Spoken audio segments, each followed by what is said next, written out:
여러분, 안녕하세요.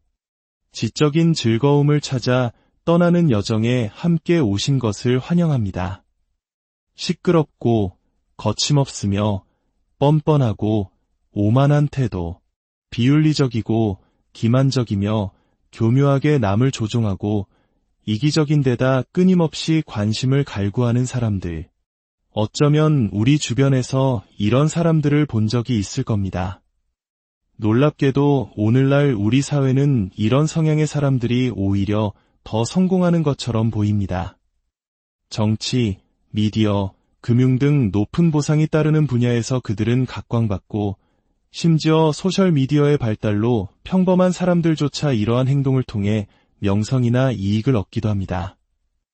오늘은 우리 사회에 깊이 뿌리내린 이 불편한 현상, 바로 나르시시즘이 어떻게 문화라는 토양 속에서 자라나는지에 대해 깊이 파고들어 보려 합니다. 권위주의가 강하고 극심한 가부장제가 지배하며 돈이나 학벌, 지위에 따라 사람을 나누는 계급 문화가 뚜렷한 사회, 그리고 성별, 인종, 사회적 계층 또는 종교와 같은 이유로 특정 집단을 비인간적으로 대하거나 차별하는 문화. 바로 이런 문화가 세대에 걸쳐 나르시시스트를 길러내는 온상이 됩니다. 이것은 결코 먼 나라의 이야기가 아닙니다. 우리 사회의 많은 어르신들이 힘겹게 살아오셨던 과거, 혹은 지금도 우리 사회 곳곳에 남아있는 집단주의 문화 속에서 우리는 그 그림자를 발견할 수 있습니다. 우리 집은 원래 그래, 다 널 위해서 하는 말이야 라는 말로 포장된 일방적인 무시와 희생 강요. 가족이라는 울타리 안에서 이런 행동들이 너무나 쉽게 용납되고 심지어 조장되기까지 합니다. 특히 성별에 따른 권력 불균형이 심한 문화에서는 남성 가족 구성원이 절대적인 힘을 갖는 것이 당연시되기도 합니다. 나르시시스트적인 가장의 권위 아래 모든 가족이 순응해야 하는 분위기 속에서 그의 아들 역시 그릇된 특권을 학습하며 또 다른 나르시시스트로 성장하게 됩니다. 그리고 이러한 악순환의 고리는 끊임없이 이어집니다. 흥미로운 점은 때로는 아들을 둔 어머니가 아들의 권력을 통해 대리 만족을 느끼며 또 다른 가해자가 되는 경우도 있다는 것입니다. 아들이 가진 힘이 곧 자신의 힘이 되고 그 권력을 이용해 다른 가족 구성원 위에 군림하는 것이죠. 이 모든 것은 원래 그런 거야.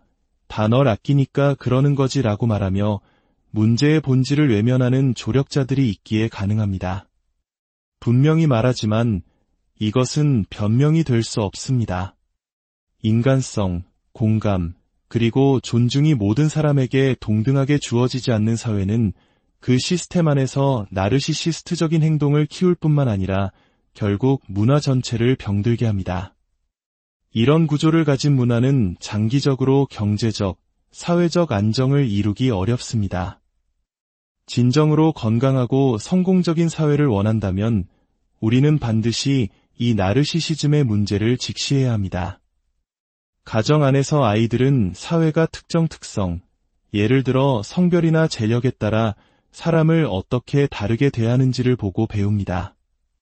어떤 사람은 더 우월하고 가치 있으며 어떤 사람은 그렇지 않다는 잘못된 관념을 내면화하게 되죠.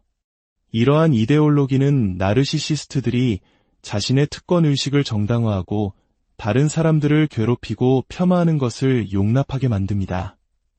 그리고 부모가 그렇다면 자녀 중 일부는 그 편견과 괴롭힘의 전통을 그대로 물려받아 다음 세대로 이어가게 될 것입니다.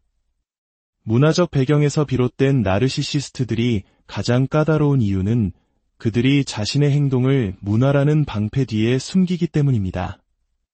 원래 그렇게 자라서 어쩔 수 없어. 그 사람 문화에서는 그게 당연한 거야.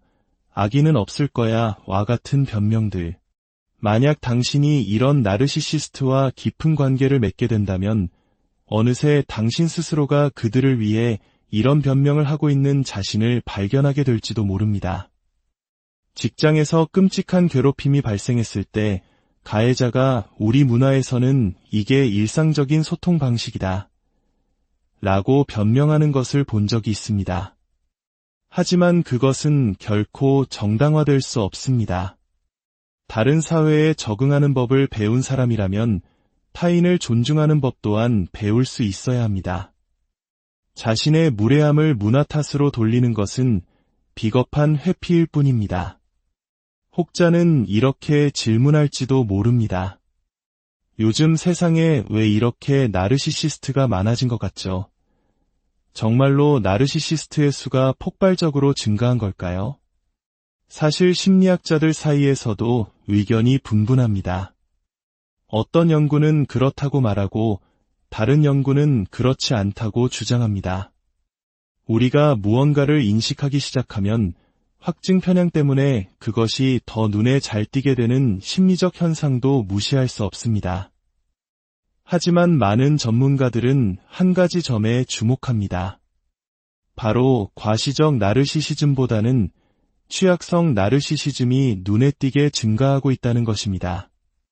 과시적 나르시시즘이 자신감 넘치고 매력적으로 보이는 외향적인 형태라면 취약성 나르시시즘은 피해자 의식, 억울함, 수동 공격성, 분노, 의심, 그리고 편집증적인 특징을 보입니다. 세상은 나에게만 불공평해라고 끊임없이 되뇌는 어둡고 내향적인 형태의 나르시시즘이죠. 그렇다면 왜 지금 이 취약성 나르시시즘이 더 두드러지는 것일까요? 저는 그 핵심에 사회적 비교라는 거대한 엔진이 있다고 생각합니다. 과거 우리 부모님 세대만 해도 우리가 비교할 수 있는 대상은 기껏해야 이웃이나 학교 친구들 정도였습니다. 누가 더 좋은 집에 사는지, 누가 더 좋은 차를 타는지는 알았지만 그들의 삶 전체를 속속들이 들여다볼 수는 없었죠. 하지만 지금은 어떻습니까? 소셜미디어는 우리 손안에 전 세계 사람들의 삶을 펼쳐 보여줍니다. 인스타그램 피드를 가득 채운 화려한 해외여행, 명품 쇼핑, 고급 레스토랑에서의 식사, 완벽해 보이는 연인 관계. 우리는 타인의 삶에서 가장 빛나는 순간만을 편집한 결과물을 매일같이 접합니다. 우리는 본능적으로 사회적인 동물이기에 비교를 멈출 수 없습니다. 나는 왜 저렇게 살지 못할까? 라는 생각이 무의식적으로 우리를 파고듭니다. 건강한 사람이라면 이런 비교의 감정에서 한 걸음 물러나 자신의 삶의 의미를 찾을 수 있습니다. 하지만 나르시시스트에게 사회적 비교는 자신의 불안정한 자아를 공격하는 비수와 같습니다.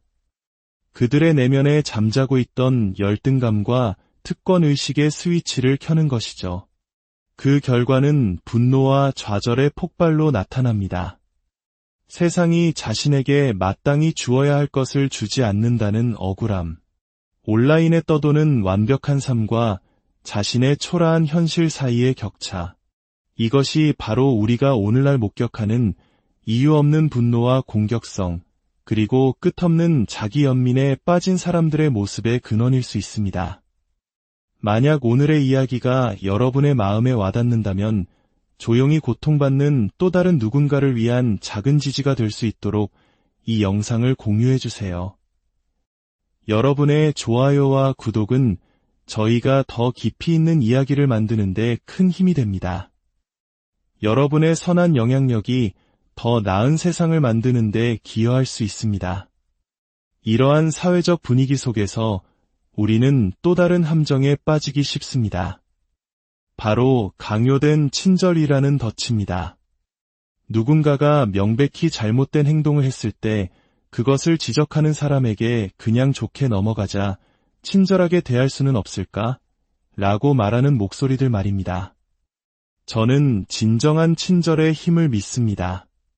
하지만 분별력 없는 친절은 독이 든 사과와 같습니다. 그것은 가해자에게 면죄부를 주고 그들의 행동을 묵인하며 결국 더 많은 피해자를 낳는 방임에 불과합니다. 반복적으로 타인에게 상처를 주는 사람에게 필요한 것은 맹목적인 친절이 아니라 자신의 행동에 대한 명확한 결과와 책임입니다. 우리는 이제 정보에 기반한 친절, 즉 분별력 있는 친절을 배워야 합니다. 그 사람의 과거 행동과 태도를 살피고 그들이 진정으로 친절을 받을 자격이 있는지 판단해야 합니다. 무조건적인 용서는 상황을 악화시킬 뿐입니다.